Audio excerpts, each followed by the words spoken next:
August on Wall Street ends the day exactly how it started, on a down note. We saw all three major indices down for the month, with the NASDAQ posting the worst month in 2023. But Treasuries were actually up today, and we had the guest expert that's going to tell us all about it and why you should be concerned going forward. We have Jim Bianco from Bianco Research joining us today on Buy, Hold, Sell. Jim, welcome to the program. Hey guys, thanks for having me.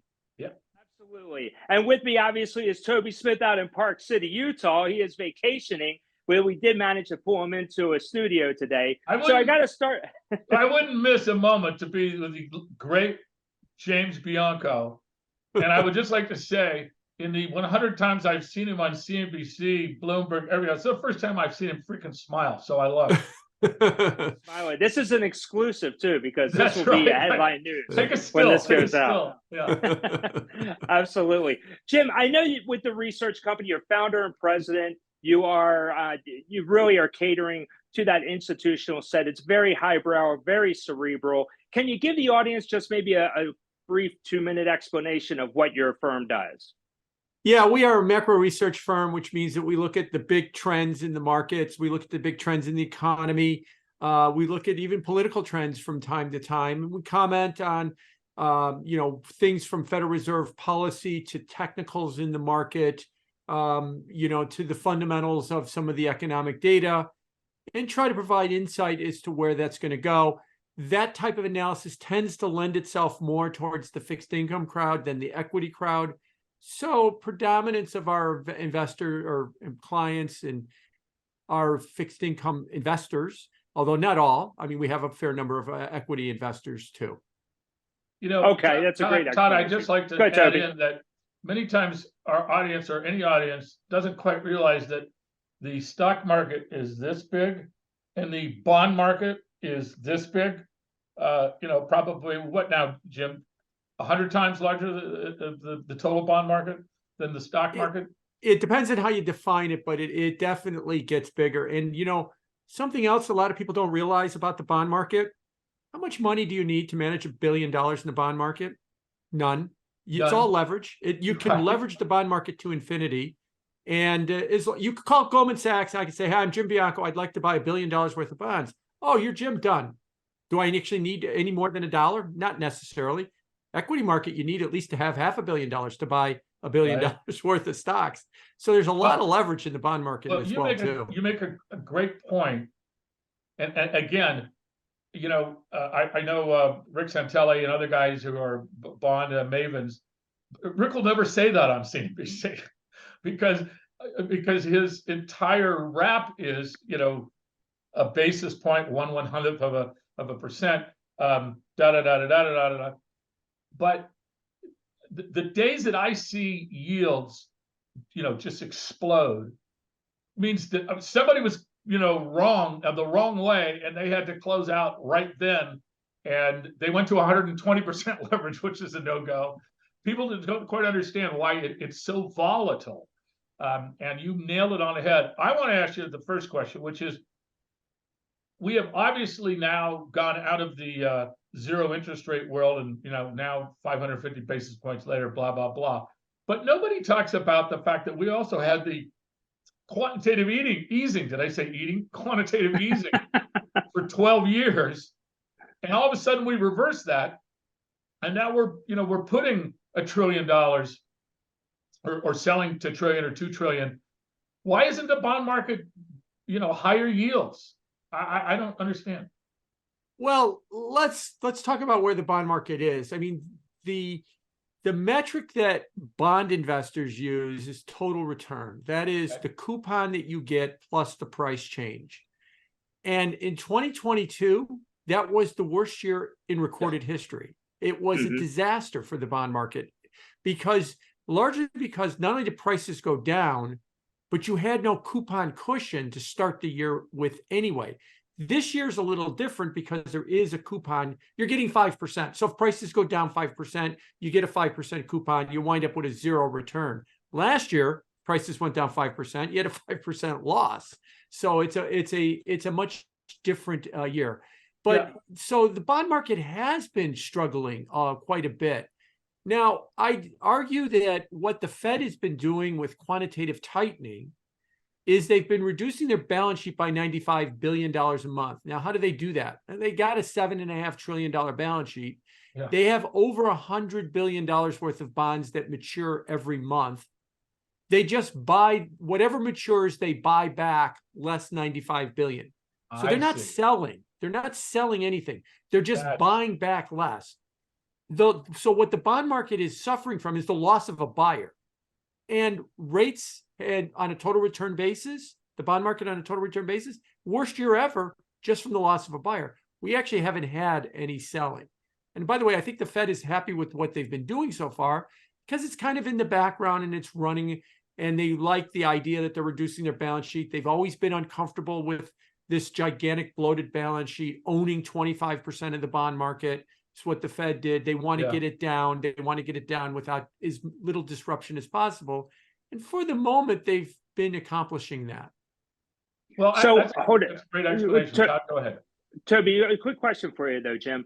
So 25% of the entire bond market held by the Fed, what is a comfortable number? Well, it was about, before the financial crisis of 2008, it was about 10%, maybe 8%, somewhere in that range. So it is much, much bigger than it has been historically. In the post-crisis, that's post-2008 crisis, it's been going up. It was in the high teens before COVID. And then when they did that enormous amount of buying during like March and April of 2020 into 21, then they shot it up into the mid-20s. So it has been a big number. By the way, I might add that globally, if you were to look at global central banks, because of the enormous amount of bonds that the Bank of Japan owns over half their bond market. It's more like low 30% range or so is what these numbers are. These are uncomfortably high numbers for all of these central banks, and they'd like to see them come down because, you know, they don't want to be that big an influence on their bond markets.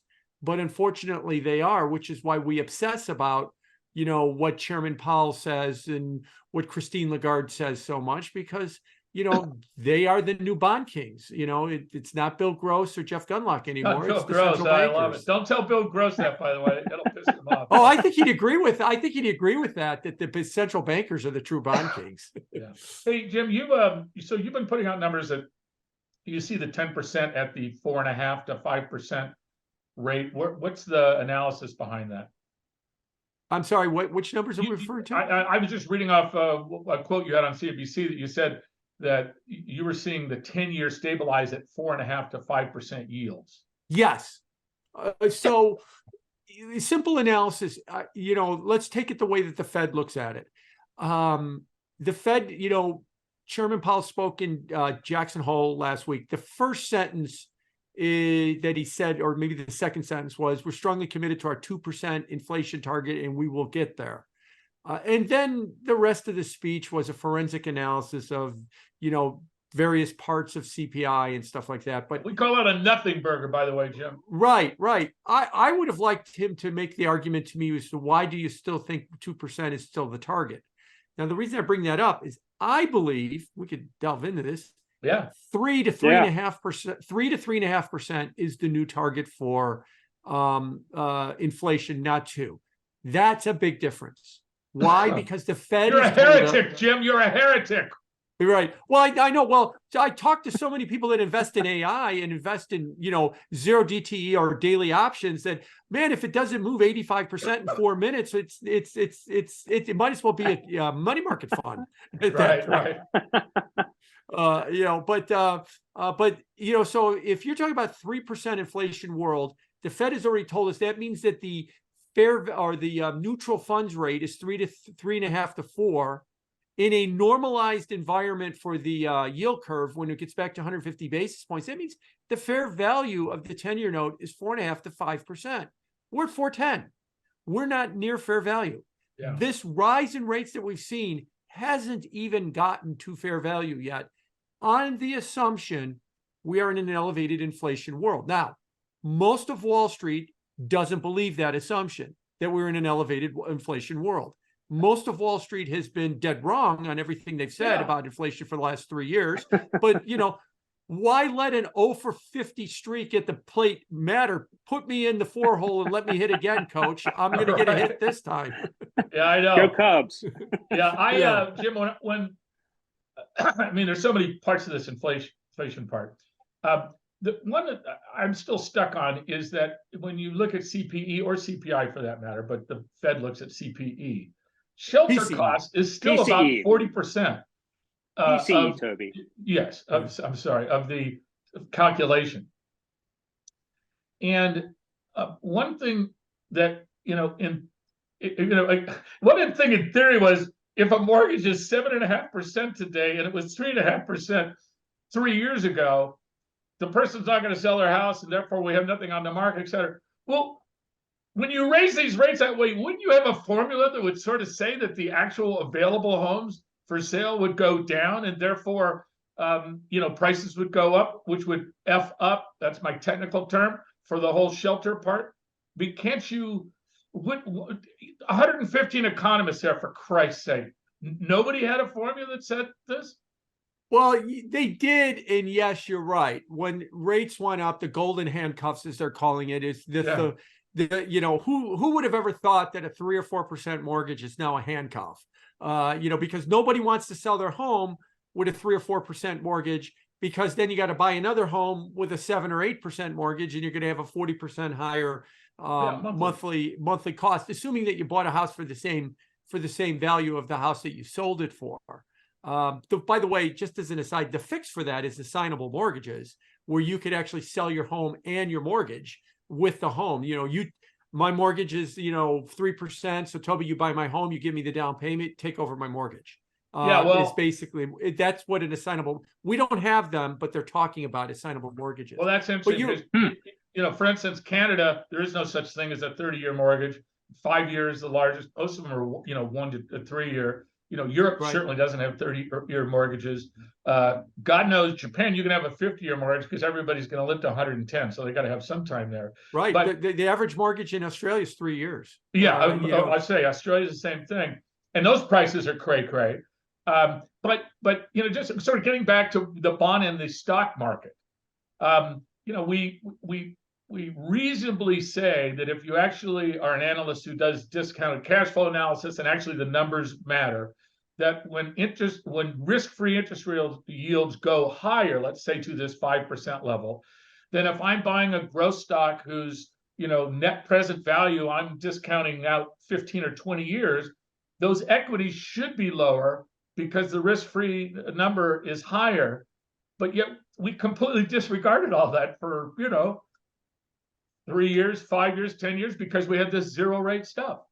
Yes, we did. And that is kind of coming back right now.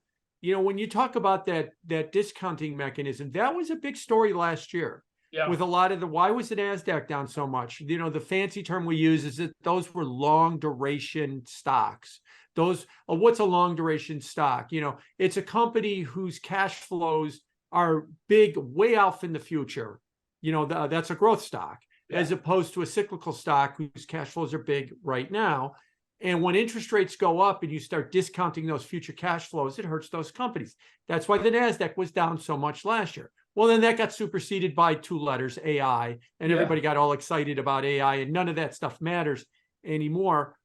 But if you break down the stock market, we all know the phrases, the Magnificent Seven is what we call them. Toby, you're old enough to remember the Nifty 50. I'm old enough to remember the Nifty 50. Shut up, Bianco. If I wanted your opinion, I'd ask you about it, okay? Was that from the 1950s? What was that? Yeah, exactly. Exactly. I'm just picturing Toby in a jumpsuit with an afro right now. And platform shoes, But the reason I bring up Nifty 50, Magnificent Seven, is the history of Wall Street is whenever we attached phrases like this, it's going to be a hell of a run for a little while, and then it's over with for a generation or two. And that might be the fear that I have about the Magnificent Seven. But getting back to my point, those 7 stocks are 2/3 to 3/4 of the gain in the S&P. Right. If you take them out and look at the other 492 companies in the S&P, they're up 3% this year. If you look at the Russell 2000, it's up 4% this year. If you look at the microcap, which is the bottom 1,000 companies in the Russell 2000, they're still down on the year, those companies. So you got 7 companies that all they care about are 2 letters, AI, and everything else is like 4% on down as a group. All right. To losses. That's interest rates. I believe that is real, because NVIDIA, Apple, Google, they're like central banks or governments. Yes. They don't care what interest rates are. Right. But, the retailer that you go shop at and all of those other companies that are down, the Joann Fabrics of the world and stuff like that are down the list, interest rates matter to them. And their companies are really, they're not suffering. They're just not doing a whole lot of anything right now, what's been happening. And I think it's because of higher interest rates. Yeah, I mean, it's a good point, but let's go to the concentration thing. So Aurelio Gonzalez he's now at, I always forget, he was at Credit Suisse, so now he's at USB, right? UBS. UBS. He goes back into history. He's one of those nerds. And he says, because I'd ask him the same question. And he said, well, Toby, to be honest with you, if you actually look at the data, every one of these big market moves have always had a concentrated group of, mega winners that made up a significant part of the market. It's just that it was not just 7, but we never had 7 trillion stocks, 7 stocks that represented 2.1 trillion. No, what am I saying? $6.1 trillion of value. It just never happened. But the concentration level, as to your point, when people start, sniffing the juice and the pixie dust is flying and the sentiment is just like 1998 when Pets.com came out, followed by what was the other one? Grocery, other ones. That happens, right? And now the retail investor and the hedge fund and the momentum guys all become the marginal buyer of stocks, right? They're the ones who are not price sensitive. They're just buying momentum. As soon as everybody's bought, it's like weak hands, strong hands. I love that term because they're not strong hands. They're like, oh, did I think it's too hot? I'm out. So that cycle just happens because of these things that we have, and greed things, and second wives, and third houses. So a couple of things there. He's right. Every rally has some level of concentration to it because there's always a hot sector or theme that leads a rally. So that's true. But this rally is unlike, the concentration is unlike anything we've seen. By the way, those 7 companies, Toby, it's not 6.5 trillion, it's 11 trillion. It's a third. It's approaching a third of the S&P. A third. You buy spiders. You don't know me that well, but I don't like to overstate things because I've done it for 25 years on television, and so people actually catch up with this stuff. It pisses me off. But yeah, so if you buy spiders or an S&P index fund, a third of what you own are those 7 companies. And those companies, the gross amount that they've contributed to the rally is, by some metrics, a record. And you're right, when it comes to momentum. On August 15th, all of the hedge funds had to report their 13F filings, which is their holdings. Their holdings in those 7 companies is the highest it's ever been. Because remember, this is how a hedge fund works. You go to Harvard and you get really expensive people and you tell them to analyze the companies. And what they come back with is the higher the stock goes, the cheaper the company gets. The higher the stock goes, the more we must own it because they're all momentum players. At the end of the day, I can replace them. I can replace them with a $99 computer program, but nobody wants to do that just yet. That's essentially what they do.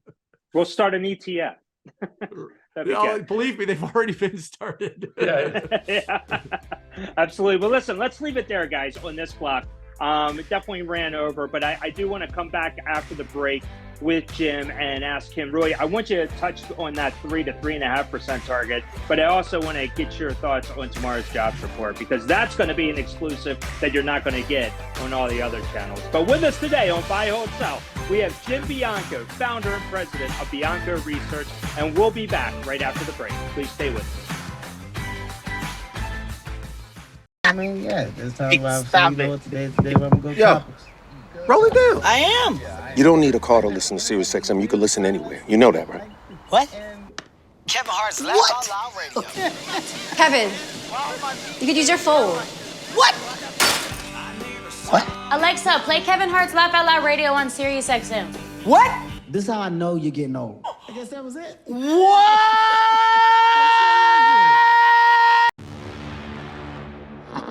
There's something special about Friday night college football games. When you have a Friday night college game, everybody's watching. Prime time, national audience from College Park.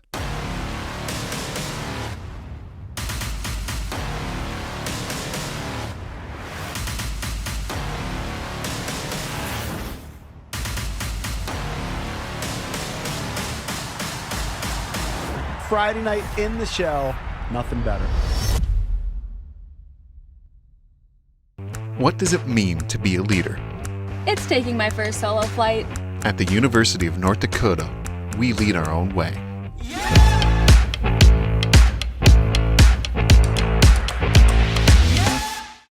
You got to send me a postcard as well. But listen, Jim, I want to ask you though. You sort of touched on that where you think maybe that target, the inflation target for the Fed, might be 3 to 3.5%. Did I understand you correctly?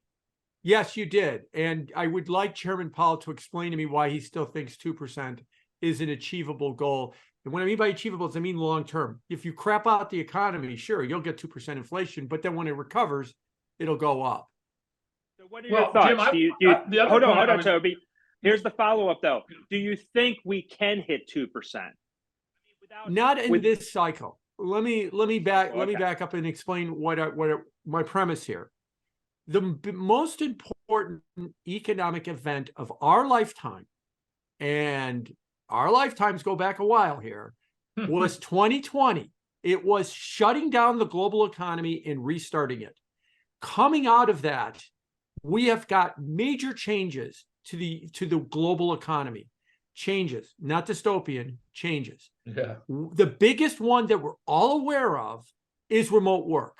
It is a real thing. Bloomberg had a story last week that on any given day, 1/3 of the desks in global offices are now empty on any given day because those people working from home, they're not going back to the office.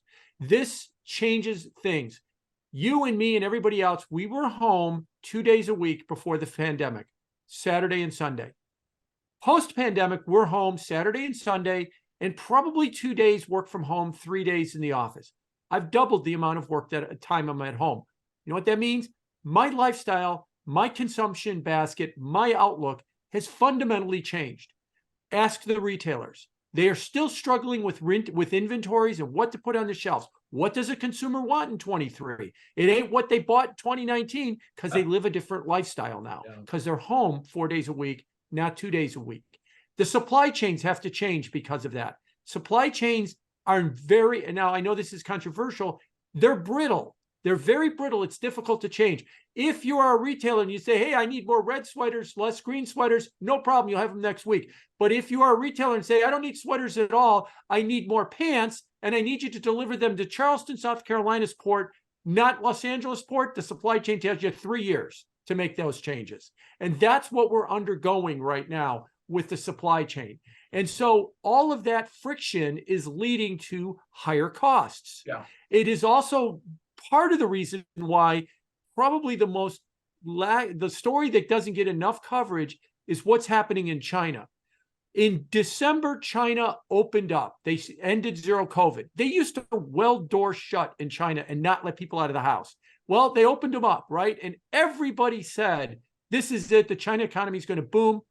It fell apart right after that. How did that happen? When you let everybody out of the house, that it actually got worse. Part of the problem is that there's this epic change because we're in a post-COVID world. Now, how do you fix that? It's simple to say, hard to do. We need to restructure the economy. We need to spend a lot of money changing to the post-COVID world. The problem is more people like Dave Solomon at Goldman Sachs, he's the head of Goldman Sachs, or Jamie Dimon, would rather argue with you for 2 years whether or not anything needs to change. You know, you're all lazy, get out of your pajamas and come back to the office. There's problem solved. That's what they think the answer is, as opposed to this is more like 1946 we're no longer going to be making Sherman tanks anymore. We need to start thinking about what we're going to do next. We need to start doing that now with our economy. This is a post-COVID economy. It is different, not dystopian, different. But we don't want to. We want to ask, when is everybody going to go back to work? When is everything going to go back to normal? When are office prices going to rebound? You know, in all of this stuff. When is inflation going to go back to 2%? All of these questions are predicated on nothing of significance happened in 2020, where I'm arguing, no, it was the most significant event of our lifetime, and we need to understand that event. Yeah. Jim, I'm totally with you. I don't know if you can see this book. I don't know how that works. This is from Peter Can't see Zayan. it. The End of the World is Just Beginning. Great book. I finished it a few months ago. Yeah. And Peter and I have had this conversation since I read his first book about 8 years ago. I would first off like to say that I think you're absolutely right. Number two, I guarantee you that Solomon and the other guys haven't read any of Peter Zayan's books. They don't want things to change. They don't. Right. They liked 2019 when they were in control. You know, they're 60 plus years old. They've been doing it the same way. What, I have to learn new tricks? But the other one in this deglobalization wave. I mean, we're in our money management firm and in our newsletters, et cetera. You know, my company's called Transformative Research, and the concept is that when you have these great inflections of transformational secular change, you need to adapt your strategy, right? So while the world was going to ship, you know, we were up 400% or 500%. Why? Because, gosh, we fairly much figured out that when we got a call about the pandemic in China in early January, and you then 5 million people leave the airport every day, that this was going to be global. So we sort of positioned for that and did well. Then when, you know, we got calls from our network about that January 28th was, or excuse me, February 24th was going to be the invasion day, because we have people, you know, who come from those three-letter government agencies. Again, they don't have that information. What they have is the Harvard MBAs who don't actually know anybody who gets their hands dirty out in the real world, and they weren't prepared. So now they sort of came, in my mind, to your point, they sort of said, hey, you know, I want to go back. I want to go back. This isn't fair. And guess what? If we're going to deglobalize manufacturing and you're Walmart, and to your point, you could call and say, hey, Xing Zhang, will you send us 100,000 white sweaters? Because we're selling the crap out of them. I don't know what's going on. But, you know, and he says, sure, when do you want them? Like 5 days. Great. Boom. We'll just put them on Atlas Air and you'll get them. It's not there anymore. It can't be there anymore. And then, of course, we're doing this EV revolution. And who owns all the lithium? Who has all the galenium? You know, blah, blah, you know. So I'm totally with you. It's what bugs the hell out of me about the Fed is they're just as stubborn as the Wall Street investment bank leaders, that I wanted to go back the way it was, even though we've had a secular, not cyclical change. And they even came out and said, oh, this is just a secular. Remember, you know, we were just we just had a cyclical thing, and it's gonna, all that inflation's come away. They've been proven dead wrong. How could they not come out with a new forecast that says no? These are secular changes. I agree, and that's why I want to emphasize when Chairman Powell keeps saying we're committed to our 2% target. I scream at the TV every time I hear him. Why do you think that's a valid target? It was a valid target before the pandemic, because, you know, empirically you could see that we were hovering around those levels. But why do you think that nothing of significance happened in 2020 to think that everything that was will be? Why is that target still work? And then they go on this interminable forensic analysis of used car prices did this and home prices did that. And I find it insufferable, because if the target is no longer 2% and it's 3%, none of that analysis matters. If it is 2%, none of that analysis matters, because we're going back to 2% anyway. Well, it's all a big waste of time. It's the game we play, but it doesn't mean anything. Oh, Jim, you know, remember that's a valid point. Other points were China came into the World Trade Organization 2003, 2004, right? And under George Bush, by the way, Republicans seem to have forgot that. And, you know, we started this incredible deglobalization. We did this incredible, you know, that you can go to Walmart and get the $9 shirt that used to cost $25 and so on and so forth. So we had disinflation or deflation of product prices that fed through the economy, yada, yada, yada. That's no longer. So by definition, if the reason why we stayed at 2%, they couldn't figure out why we always had this 2% inflation rate. Well, now they figured it out, and now they're saying, and our goal is now 2% again.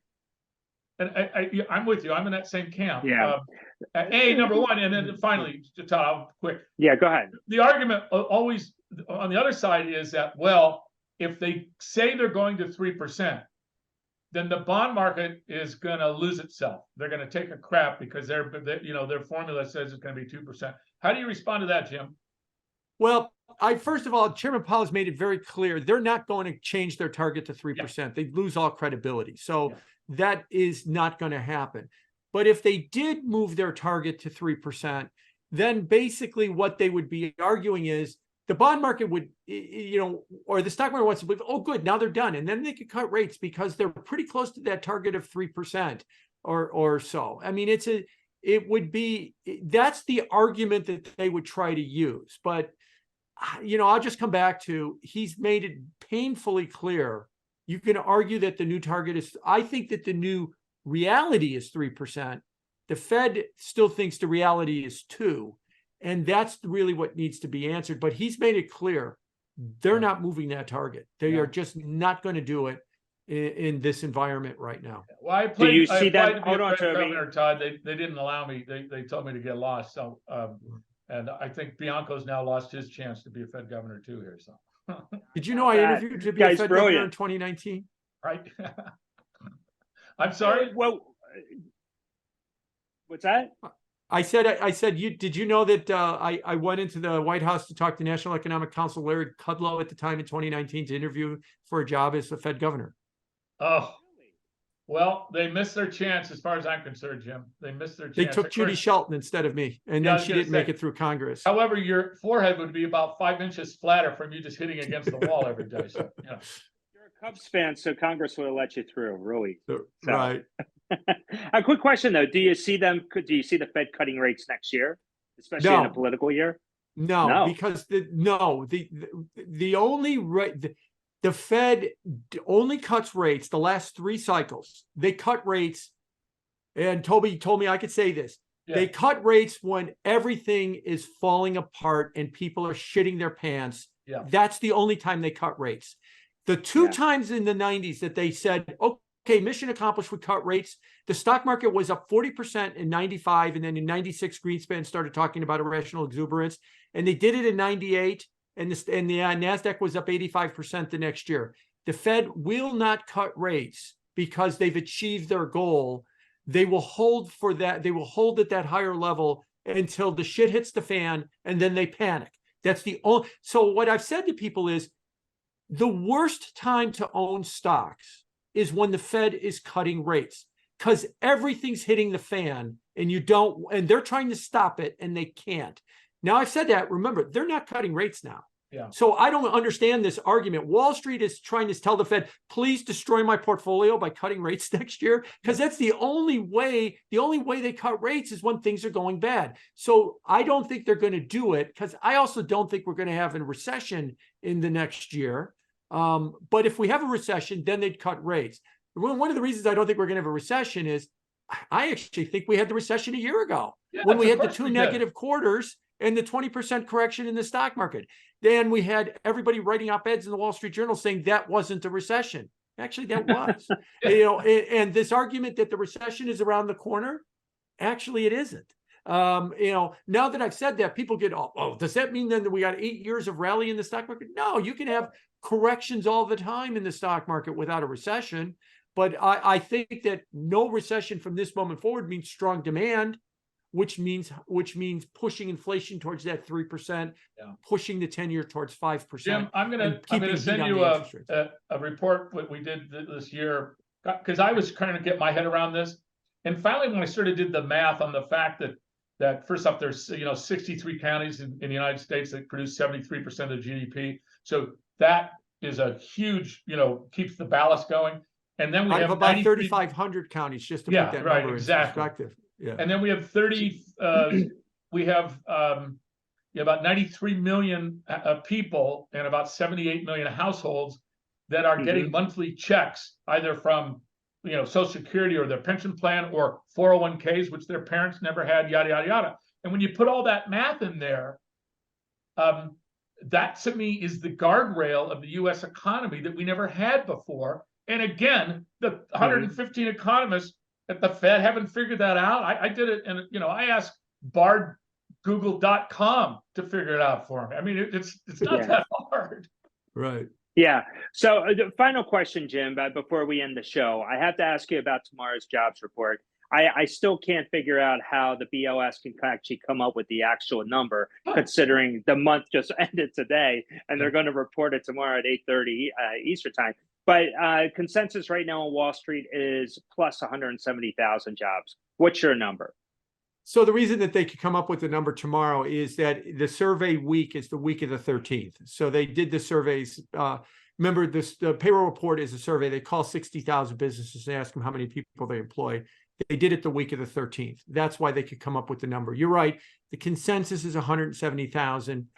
I've been kind of on the idea that the number's going to it's going to be better than 170,000. It has been 14 of the last 15 months. It has been better than expected. Now, why has that number been so much stronger? I'll go back real quick that in the post-pandemic economy, jobs have changed. Jobs are more transactional. Maybe you and me, we have careers and we kind of think about, it's trying to plot out a career. But for a lot of people, work has now become transactional. I'll take a job at a big box retailer for a few months, save up some money, go to Florida for the winter. And then in the spring, I'll get another job. And so you've got much more churn and turnover. The labor market is not the way it used to be. And that's why you're seeing low initial claims that they were recording. We got one of the lowest initial 228,000 on initial claims, which is one of the lowest of the year. And we've been beating on these payroll numbers. I think it's because the nature of the jobs market is more transactional. There's a lot more churn, which gives you a lot higher numbers. So my structural bias is whatever the consensus is on Wall Street, take the over. And the over has been right 14 of the last 15 months. So I'll continue to take the over. And we'll find out from the time of recording, we'll find out in about 16 hours if that works. Hey, Todd, when we have Jim back, I want to build on this. What's different now? What has irrevocably changed? And the labor market. The labor market. That's the big one that's changed. The labor model is number one.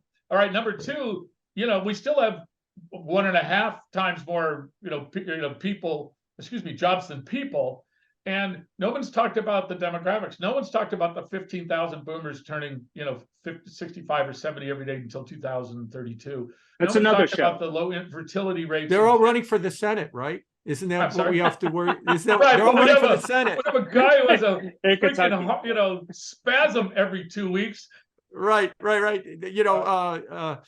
The Onion had a great line about that one, or there was the Babylon Bee that had a great line on that one. Family deciding whether to put Grandpa in hospice or running for Senate. That's great. That's let's wonderful. Leave it there. Well, let's leave it there on that note. Definitely.